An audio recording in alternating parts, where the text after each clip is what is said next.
Hi, friends. How are you today? So good to see you as always. Today, we have a very special guest, Cady Parliman, who is a licensed social worker and psychotherapist. Did I get right? You got it. You got it. I wrote it down. Yeah. Good job. Notes are important. Yeah. And you're with Oaks Counseling, correct? Yes. All Oaks right. Counseling Associates. We're batting Yeah. 1,000 so far. We're good. So tell me about your practice. What do you specialize in? It's this area of medical treatment is fascinating to me. Yeah. So, like you said, I am a member of Oaks Counseling Associates. We are a group practice. 610 and Ella is where we're located. There's 4 therapists that work here. Most of them are part-time. I'm here full-time.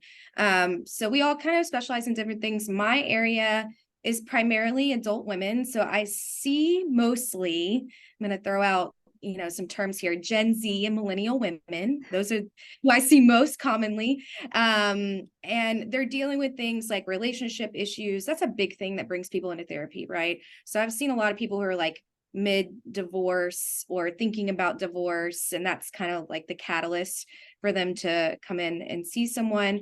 So relationship issues, anxiety and stress, right? Especially as it relates to job and career and managing all of that burnout. And then the area I want to kind of focus my practice on moving forward is more trauma. So and that can be, I think people struggle with that definition. So it's like your, car accidents, big T traumas, but also little things too.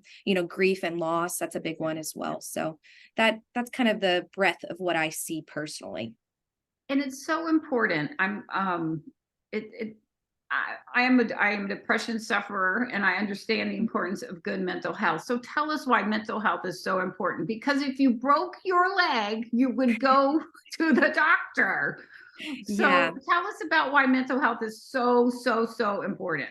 Yeah, it affects everything we do in life, right? And I think seeing a therapist is so important. I'd like to think of it as, like going to get your oil changed, right? You don't wait until your car's, out of oil and your engine is heating up and your car's destroyed, right? We want to catch these things before they become these big problems in our lives. So I think of focusing on our mental health as preventative. I think a lot of people have the misconception that you wait until there's this big terrible thing that has happened, but really seeking out support with day-to-day stuff is so important. And I think what makes the therapeutic relationship so unique is that I'm not, invested in the nuances of your life like your husband or your best friend or your mom, right? So I come from a very unbiased perspective, and really my goal is just to give you the space to explore what you need to explore, right? To talk about your depression without having like a personal, stake in what that means in my life, right? So yeah, I think physical health is so important, of course, but I think sometimes I'm here to like advocate for mental health being equally as important, because in some ways we exist in the shadows, right? And until recently, it was like you don't really talk about it, right? You can't say it out loud because it means something bad, right? So yeah, I think that's why to me it's so important on both a personal and professional level. Well, I love that, because you are holding a space and you're giving someone an objective outlook, and you're not the husband or the best friend who will Yeah. tell you what you want to hear. Yeah. Or maybe not, but there is a Yeah. bias. So you provide a safe, warm, welcoming space for someone to talk through. And I got goosebumps when you were describing it, because it really is it's so important. And we didn't talk about it for a long time. It was like so taboo to be, need counseling, but now I'm hopefully the tides are changing. Do you think COVID had anything to do with that? I think so. And I think we're still just at the cusp of seeing how that has impacted everyone, right? Because our heads are kind of coming out of the sand, life is returning to some semblance of normalcy. And so, everyone was kind of just surviving those 2 years where things were, shut down and kids were at home and everyone was working from home. And now that we're like back into a normal, I'm using air quotes here because I don't really know if it'll ever be quite normal, routine. I think now we can finally kind of look back and be like, wow, this is so much has changed in my life, right? And I have a lot of things that I haven't dealt with from that time period. So yeah, I think in a lot of ways it was pushed people into therapy, which I hate that we all went through that. I am also grateful that people are seeking services now, It's so important. I know I'm not a doctor, but I understand how important it is. So I agree.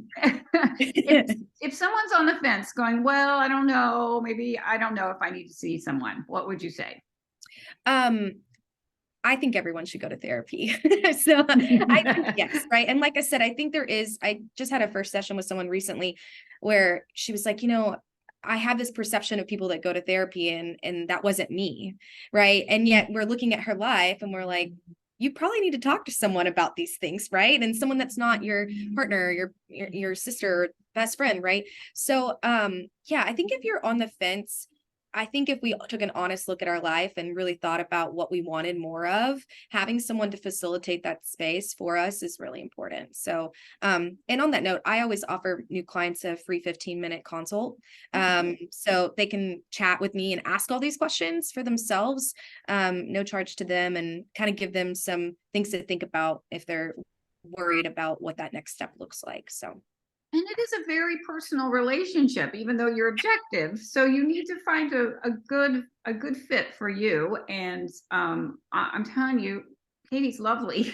So, Thank you. and, Yeah. and warm and honest and caring. So Yeah. you're very good hands. So Thank all you. right. Huh? I said, Oh, thank you. oh, you're welcome. So what's the best way to reach you? Email or phone or a combination of the both? And you're going to have to spell your email. Okay.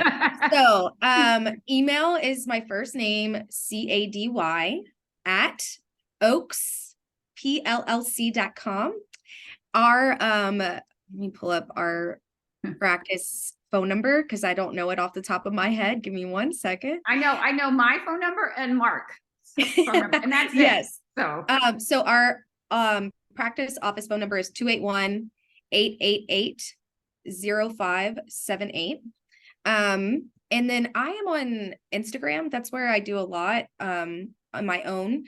So my Instagram handle is Therapy with Cady. My first name, Cady. I post a lot of the same things I talk about in therapy. So it's like a free resource I try to provide to the community. So you can find me there as well. Oh, I didn't know that. I'm going to go follow you. Thank you. I appreciate it. Well, thank you so much for your time. Thank you for sharing your wisdom and your guidance. And do not be afraid to go to therapy. No, It's not as scary as you think, and the first session is always the one that people are most anxious about. Once we get through the first one, we're good to go. So yeah. Contact Cady. Very good. Well, very good. Thank you so much. My friends, be safe and be well. And we will see you very soon. Bye. Thank you.